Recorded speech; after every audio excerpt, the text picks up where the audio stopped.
she has the martini and he has the snifter of milk is so good.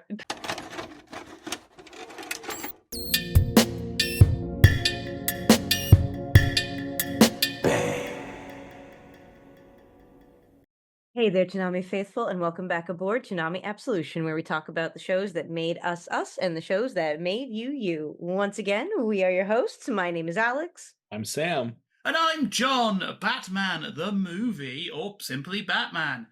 Made its debut July 30th, 1966. Yes, this is the 60s Batman movie. None of your fancy modern stuff here. Alex, this is yours, so lead off. So, basically, we've been watching a lot of Batman, and I know that this never came on Toonami or Adult Swim, but I felt like, we talked about Adam West on Space Ghost. We got to interview him. We've been seeing him in The Gray Ghost. So now it is time for a non-ghost related Adam West Batman, and I love this movie. This is my favorite live action Batman. It's so good. It's so fun. I think everybody should watch it. But yeah, it is one of my favorites. So that's why we're watching it today. Yeah. Also, like, just as a general reminder, it's our show. Like, Yeah. if we want to do a live action movie released theatrically in 1966, screw it. We can Screw do it. it. We have to maintain some form of format. I'm surprised this has never ended up on Adult Swim as like an April Fool's joke or some weird late night gag. I'm just surprised they've never done it. Yeah, it's so weird. It feels like it's the right energy. I mean, kind of like the TV show, I assume part of it is distribution licensing because the TV show was produced by Fox, as was the movie. Yet it was released on ABC. Yet Warner Brothers owns the rights to Batman. But for Ludicrous. years, this was the only Batman you could legally watch because the TV show was tied up in licensing for like decades. Yeah, until So like wasn't like 2 or 3 years ago there wasn't like a complete Batman the TV box set available. Like I remember I went out when it came out and brought it like a couple of years ago because it was like the first time you get any of them. Like, I got it immediately. I yeah, got Oh it. yeah, me too. I like immediately got that box set. Yeah. I remember like when I got it when I first in the 2000s got one. It was like you had to go. I think it was the Philippines you had to buy it from, which had it subtitled. That was the only way to get all of them was to import a box set from the Philippines. Yeah. So, who wants to explain the plot of Batman 1966? I mean, it's Batman's greatest villains, with Lee Meriwether replacing Julie Newmar as Catwoman, all team up, and nothing less than global domination. I love how Adam West, and he does this in the show too. I love how Adam West will randomly shout phrases like within a sentence. It's very kind of like spectrum coded, which I appreciate. Uh, and yeah, they team up to take out not the United Nations because we can't say that, but United World headquarters. yeah, United World Security Council specifically. yeah, and not even for like global domination. Frankly, they just really want to hold them for a ridiculously low ransom by inflation standards. What $1 billion between four of them today? That wouldn't even buy you Twitter. Yeah, No, yeah. not even close. But it is very fun because my God, Adam West and Burt Ward in this movie are just so fun. They're fun. Burt Ward is like 30 and they still have him in that outfit. It's so good. I love this movie. I love every scene with Adam West and Lee Meriwether in it. Yeah, Meriwether is great in this. she is. I really wish that she did more. As much as we love Julie Newmar and Eartha Kitt, I really wish Lee Meriwether got more to do as Catwoman because she's great. She's fantastic. She really um adds kind of a new dimension to the character. Not like radically, but No, yeah. her yowling while they're on the little like jetpack umbrellas is perfect. Yeah. Yeah, I say if you've watched this film, go back and watch it, but only watch her because she's always doing. She's never still. She's always doing something. She's always reacting. There's a few scenes where like Penguin will like step close to her and she'll like basically jump off a table or Mhm. like roll back to be away from him. So good. Also, fun fact about this film: her meowing and stuff wasn't actually in the script. It wasn't Oh. going to be her vocal tick. There was a really nice interview with Lee Meriwether for the premiere where she's like, "Yeah, it wasn't in the script, but I asked, could I do it?" They went, sure, give it a try. Everyone liked it, so we kept doing it. And like she has different meows for different emotions. Like she based it off cats she grew up with, so it's their meows. Then she notes she had to come in and do a whole day of ADR just for the meows for some of the scenes that were filmed in sound stages. So there's a whole. So somewhere there is footage of Lee Meriwether all day in a recording studio meowing in different pitches. Nice. I had heard two different stories about why they didn't bring back Julie Newmar. One is because that since they kind of rushed this into production because of the popularity of the first season, she was busy. There's scheduling conflict, the immortal Hollywood excuse, scheduling conflicts. I had also heard that she had like gotten like hurt or something and was like laid up while they were filming this. Back injury was the official story. Yeah, never came again. It was a very, very vague back injury. It never came down on what it was or what happened specifically. Just a back injury. I'll say this has a weird production history actually because you brought it up. This was originally meant to be the pilot. William Dozier, who was the kind of guy who did Green Hornet, wanted to put the movie out first to drum up interest for the TV show. Fox said no because they were worried the TV show was going to flop. So back in the day, a film, Fox would have to pay all of the money for it. A TV show, the network pays half. So Fox were like, we're not going to risk the whole budget on this film. Then they put the TV show out, they wait a couple of episodes, it's a massive success. Like shifted like $50 million in merch when the first season. So Fox were like, yeah, that film you've got, make it now, make it now, make it now. So they made between the first and second season, they only had like 5 to 6 weeks to film this. And yeah, the script was written in a week with 2 weeks for revisions. This thing was quick. To the point, if you look at some of the interviews, some of the guys aren't aware they did a film. They just presumed it was filming. Portion probably doesn't remember. Well, they presumed it was an episode of the TV show because it was we just went from one to the other. Frank Gorshin, I'm so glad you brought up Frank Gorshin because Frank Gorshin is my favorite part of this movie. 1000%. He is my favorite part. I have memorized the way like his hands move as he's like doing it's so great. He's so fun. Also, he was on Star Trek. I mean, most of these. I mean, so is Lee Meriwether, right? Everybody was on Star Trek. Everybody was on. They were literally filming next to each other. Yeah, you get multiple Lee Meriwethers in her episode, that which survived season 3. That we survived. Yeah. But yeah, no, Frank Gorshin's so good. He's so fun. I want that suit with all the question marks on it. I want it so bad. He's, I think something that gets lost for people that haven't seen the original series or Batman the series and whatever the fuck we're calling it. the Batman show from the 60s, that unless you know it in like the back of your hand like we do, is the first villain is the Riddler. It's not the Joker. It's a Riddler two-parter that kicked off the series. And Frank Gorshin always like the scene where he comes up with the idea with the exploding octopus and everything. Just like the sheer unbridled glee. Like, look, we all love Cesar Romero, we all love Burgess Meredith, all that. But just like Frank Gorshin, like barely able to contain himself, making fine dining of the scenery, just moving like, and when they're telling him like don't do the skywriting thing, and he's like, no, I absolutely have to. Is no option.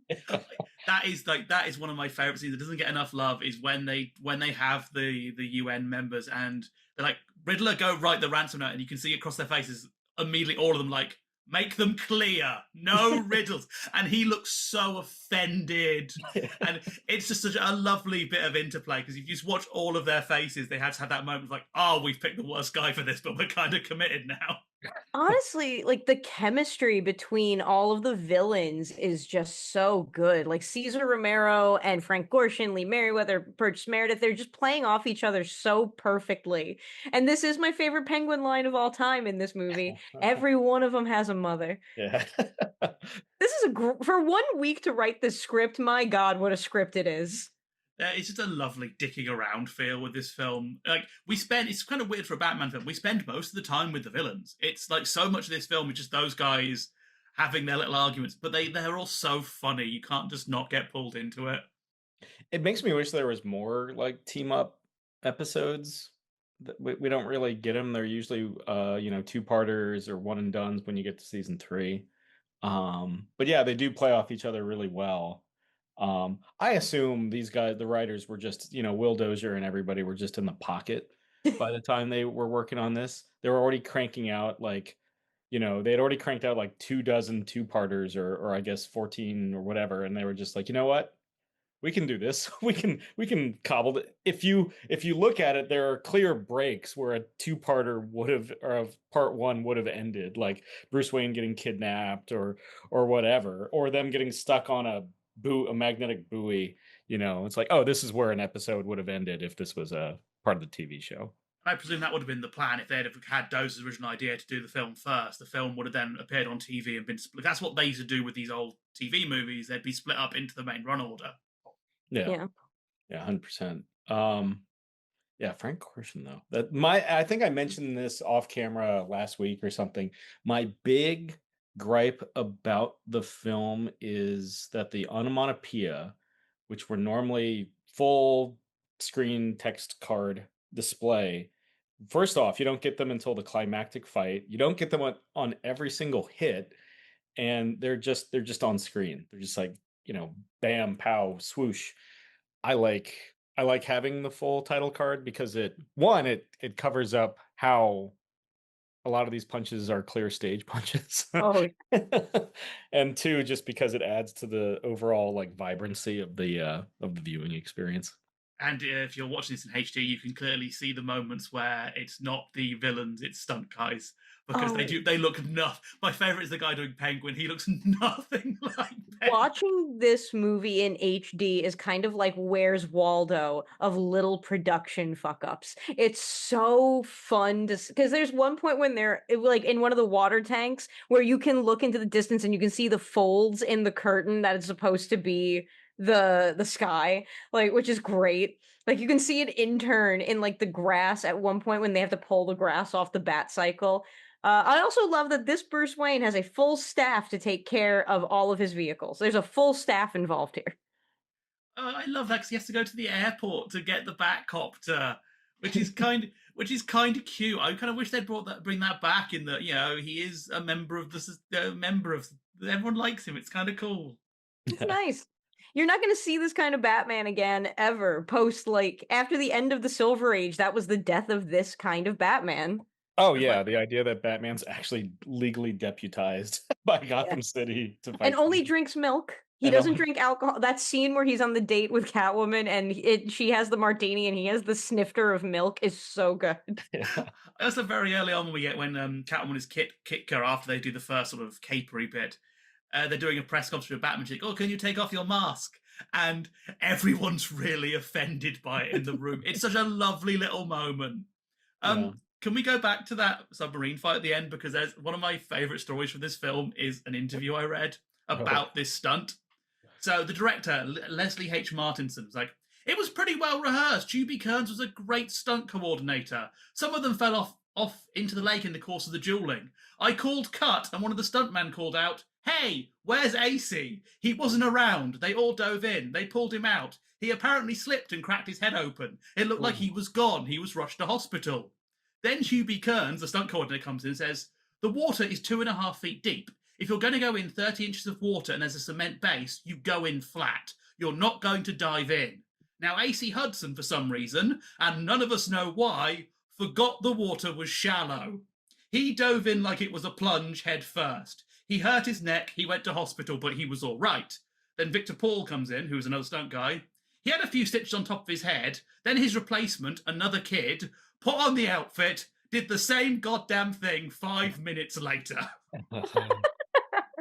I love filming in the 60s, like you just get these stories of people brutalizing themselves.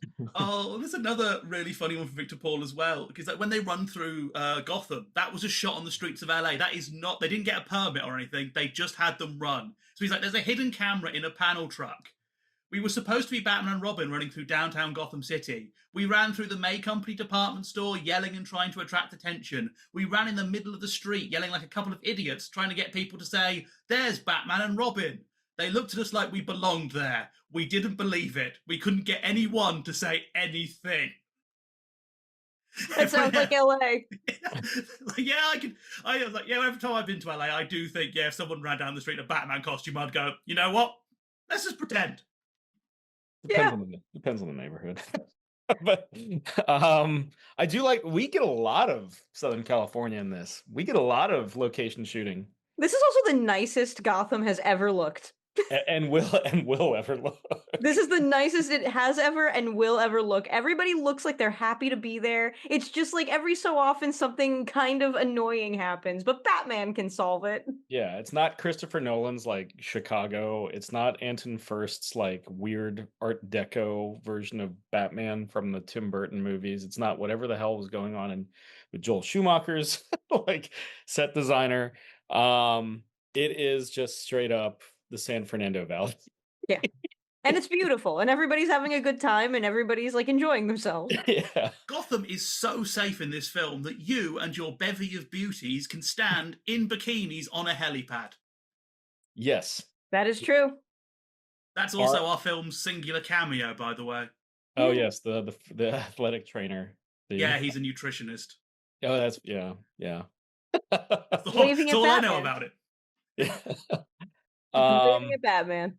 It's apparently the United Nations is based at, or the equivalent's based out of Gotham. Cops just walk down the street happily in dress uniform. It's yeah. Can we talk about like the fun pieces of stock footage that they use in this movie? Because there's a couple of fun pieces of stock footage being used in this movie. Like when they make the announcement that they were able to rehydrate the UN Security Council, and it's clearly from the end of World War II. Like it's clearly that. The footage they used for Russia, I think, maybe World War One. It was World War One Russian video. Like, and then the Italian one is very clearly World War II. The US one has like the actual dudes in military uniforms. I always like how they have the British announcer who's clearly like just like saying the same lines as the American announcer, just with a bit of received pronunciation on top. And you're just like, success. It's especially so funny in the reissue because they've upscaled everything else but not that footage. It's like when Riddler launches Artemis rockets, it's like suddenly it's back to 60s resolution, which makes it funnier. The Polaris rockets are great. Like the shots of the World Nation Security Council, it's just shots of the UN building from New York. It's so funny. And you can tell that they're nowhere close to each other. Yeah. I always wanted to figure out who the cameo was, because it was always a celebrity cameo on the show whenever they would mount a wall, whenever they would do the wall climb, even though it's like a 2-story building in this case. And I haven't found anybody about the people that poke out this particular time. No, I hadn't looked either, and I couldn't find like a credit for. I couldn't even find a credit for them. I think they were looking for a guy who looked a little like Harvey Dangerfield, but they couldn't get Harvey Dangerfield. Yeah, so the only sort of cameo we get is that nutritionist on the helipad, which that's blinking you'll miss it if you're not sort of up on your nutritionists. Yeah, I don't know my 60s nutritionists. I know Dr. Atkins by name. Yeah. Was that Dr. Atkins? No, it was not.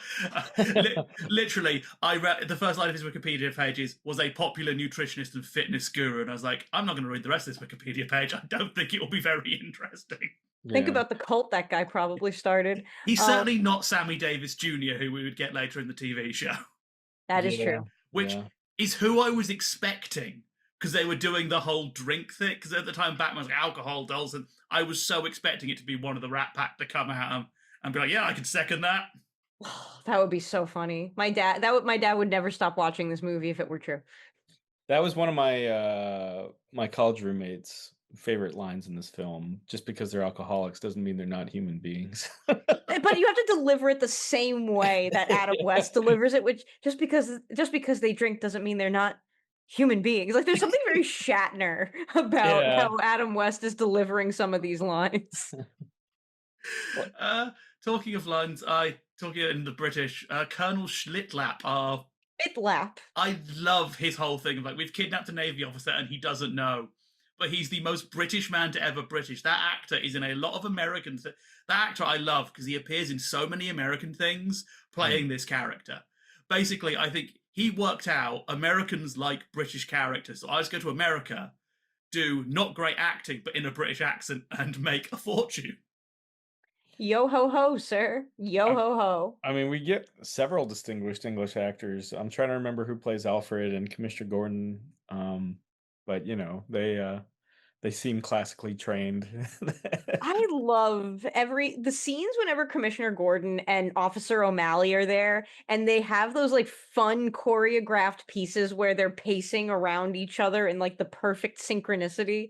I love the weirdness of that is so beautiful to me. I think one of my favorite episodes of the original series, or not, maybe not my favorite episode, but one of my favorite moments with Gordon and O'Hara is Chief O'Hara. Chief O'Hara. Yeah, they find out that Batman and Robin are like on vacation, and they both look at the camera just gobsmacked that they have to defend Gotham City without him. What are we gonna do? Yeah. There's so much to be said about this movie. I do think that for modern Batman fans who are not familiar with this era of Batman, I think it would be very jarring to jump into this being told, oh, this is what Batman was like in the 60s, and you have no context for that. I think that could be a very interesting experiment. Well, I think unfair to the cast and crew, it was stigmatized for decades. They were like, well, that's not Batman. Look how silly this is. And it's like my brother in Christ. You can have both. You can have both.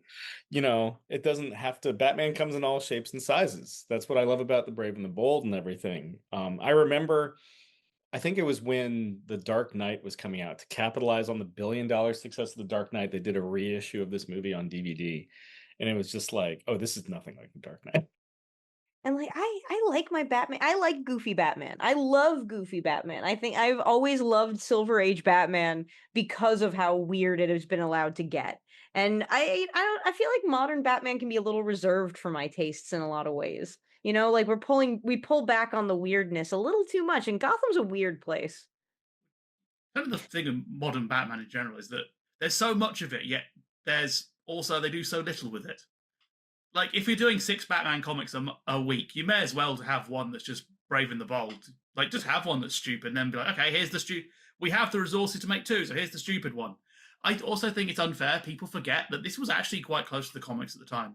Yeah. Oh, yeah. If you read comics in 61, 62, this is pretty much what they were. Especially the newspaper comics, which were basically Garfield with Batman in them. They were not. Does he love lasagna and hate Mondays? He does. Yeah, he does. The Joker loves them. I think that this is an interesting place to kind of talk about the comics code for people, because I know that there are a lot of young people who are not familiar with the comics code or Seduction of the Innocent, or where Batman falls specifically in Seduction of the Innocent as a kind of a core case study. For people who remember the Satanic Panic or have heard about it, it's kind of similar in that way. It's worth understanding that comic books were irrevocably changed by that court case, and Batman and this version of Batman is a direct result of that. Yeah, I think we get the goofier Batman because of the comics code, because of how tightly it controlled the industry until the late 60s and early 70s, when Marvel did their anti-drug comics with The Amazing Spider-Man. Because you couldn't have any suggestion of drugs back in those days. I think it was both Adam West and Grant Morrison separately who said the most defining line of this era is, there's some days you can't get rid of a bomb. Like, they're just the idea that you could have that kind of level of absurdity. And just Adam West running into the same nuns repeatedly and the same 3-person marching band. They think that kind of 3-person marching band is like a very specific thing from the 60s. It's like some kind of charitable donation it's of thing. The Salvation Army. Salvation Army. So you have Salvation Army, you have the nuns, you have the lady with the baby carriage, you have ducklings, the most fake ducks you've ever seen in your entire life. What I love is I love that. It's such a good gag. Like, to the point Wallace and Gromit literally ripped it off because it's so perfect. Adam West lives it perfectly. But I was reading an interview and the writer hates it. Really? Yeah, he's like, I went on too long. It was really just going to be the Salvation Army and then get rid of it. I extended it too far. I said, no, funniest joke in the film. It's brilliant. Well, yeah, It's funny because it's so long. yeah. Like when Batman says there's some days you can't get rid of a bomb, we feel that. We feel that frustration. He's so frustrated the entire movie. Have we like acknowledged how frustrated Batman is in this entire film? The first thing that happens is he gets shark attacked. You know. But get the shark repellent bat spray, and that shark was pulling. Wait, we didn't talk about how they all come to the conclusion that this is a team up. Oh, it's the most ridiculous. The logical leaps, because the shark was pulling his leg, is how he figures out that the Joker is involved. It's so funny. And it was at C for Catwoman. Because cats love water. This is such a riddle. The Riddler. Riddler. That's always my favorite little thing they have in 60s show though with the Riddler, is that they kind of acknowledge his riddles make no sense, because his whole point is he's not making winnable puzzles. He just wants to feel better. He's like the worst kind of game designer in that this puzzle makes no sense, but you couldn't solve it. So yeah, because it's crap. You're not good at puzzles, you just think you are. What weighs 12 ounces, sits in a tree, and is very dangerous? Squirrel with a machine gun. Precisely right. Just precisely the intense, just the random, just like, I'm going to shout this random. I love how serious Burt Ward is too when he gives the answers to the riddles, especially when it's like, what does a turkey do when it's flying upside down? And he's like, it gobbles up. Burt Ward doesn't get enough credit for delivering some of these lines with the enthusiasm and straight face he does. He's so funny, and because he's so serious the entire. He and Adam West are so serious the entire time, and the rest of it's so goofy. It's so funny. Yeah, it is the most like physically capable we see Adam West, I think, because he has an entire fight scene out of costume, and he does. A lot of that is him. Like you can see him in a lot of those shots. It's not a lot of like Burgess Meredith, but you can see like a lot of him actually doing a lot of that action. I think that's one of the things he enjoyed for this particular film. I love the fight scenes in this. They're pure chaos. Like, they're not the fanciest fight scenes, but they are weirdly, hilariously realistic in that it's just everybody is jumping on each other. Like, this is what an actual fight would be, where it's like all the minions just run headfirst at Bruce and he's just throwing them. It's so funny to watch, and it's chaos. In that particular fight scene, we get the Star Trek photon torpedo noise when somebody is ejected out of a window into an unseen exploding octopus. And we get, I think my favorite, just because of how ridiculous it is the double punch. I love a good double punch. No, I like it where they're having that big dog pile and the penguin just climbs up and sits on top and opens the umbrella. Like, isn't even in the fight. It's like he did like his win pose. Like if he's in a fighting game, that would be his win. Also, remember, Catwoman is in no fights at all. She throws her cat and pushes people off of things. Oh, I love her with throwing the cat, because this is the 60s. That we don't have like a trained stunt cat. That is clearly just a cat, because it looks. My favorite is when she throws it away at the UN. She throws it on the table. The cat looks off screen and sprints and leaves. It's not going. And then you see, like, later on, there's a wall there. It wasn't going anywhere in the plot. It just saw an escape route and went, fuck, I'm out. Fuck this, I'm out. I just love her in every fight, just standing in the corner being like, get him, and then, like, pushing people. She's just brilliant. Just watch her for the whole film. She's so funny. The entire time, she's funny. Yeah, like I say, I wish Lee Meriwether did more with it, because Julie, there wasn't, as far as I know, there wasn't any bad blood with Julie Newmar, because she comes back in season 2. Yeah, but I would have liked to have seen Lee Meriwether at least one more time under the Cat and Kel. It's a shame we never got an episode with both of them. Yeah, or all three of them. Bring on Eartha Kitt. See, I love her Russian accent. Her Russian accent is Chekhov's special right there. Yeah. Of its era.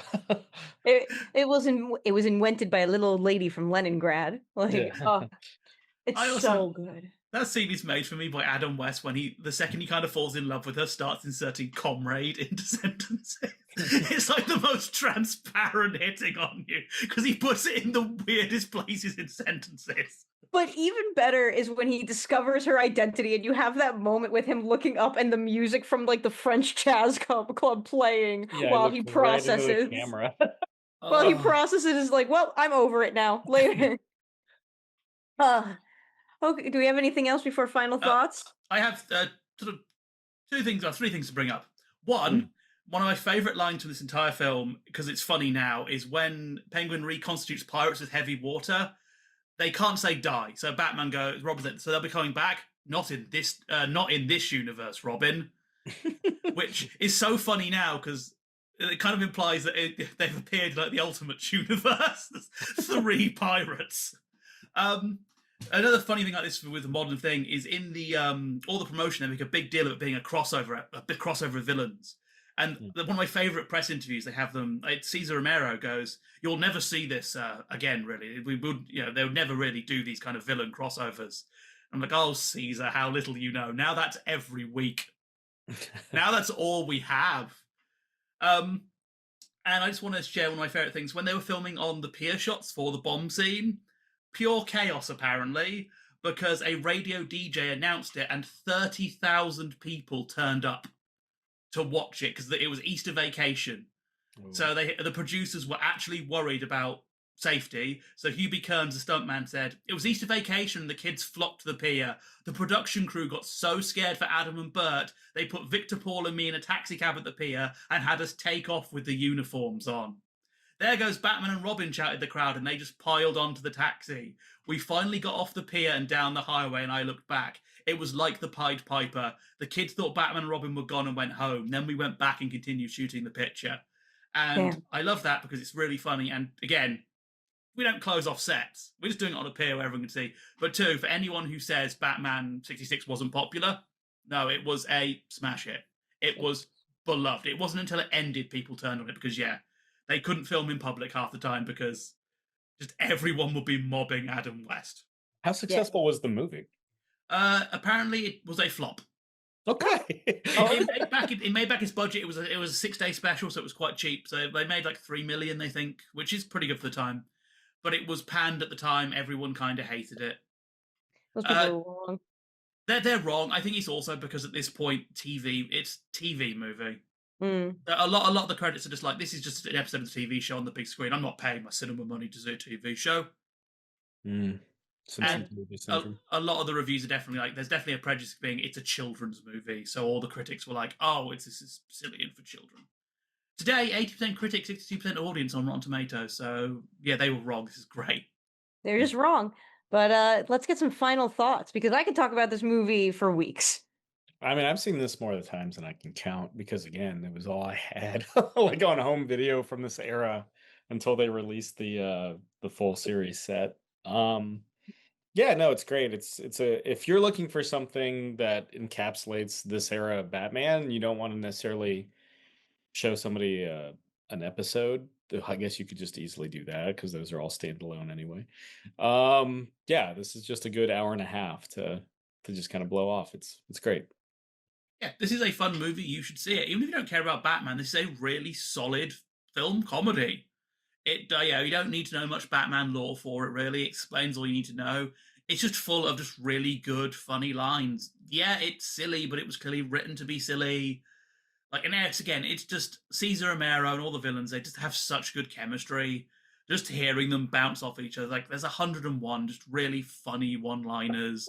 Every set's got visual gags everywhere. My favorite being Penguin having a shelf in the base which says penguin food, and it's just a fish. It's just funny. It's just a good time. You should go watch it and then maybe watch the rest of the Batman series because everyone in the 90s was lying to you. It was very good. Like I obviously love this movie because I picked it. I have a lot of great memories of this movie. I watched it with my dad all the time. Like this is one of those films that is just fun. It's just good. To me, this is the kind of movie that you watch when you need to have some hope in humanity brought back. Where like, no, Everything doesn't have to be dark and spooky and wet all the time. Sometimes things can be dry and fun, and we can just enjoy things. And this is how I feel about this movie. When I want to just enjoy something and I don't want to think too hard about it, yeah, this is it. But it's also very clever. The sets are so detailed with stuff that you would never have noticed in the 60s. Like, there's so much detail, there's so much thought. Everybody's clearly having a good time, except for that one dude who got his skull cleft open. But yeah, go watch it. Go watch it. Spend some time, find some joy in your life. This, instead of touching grass, watch this movie. But that does mean that we have reached our final bat destination. That is right. It is time for us to disembark from Toonami Absolution. We want to thank you once again in joining us and talking about the shows that made us us and the shows that made you you. We have been your bat hosts. My name is Alyx. I'm Sam. And I'm John. And we'll see you next time. Same bat channel. Bang.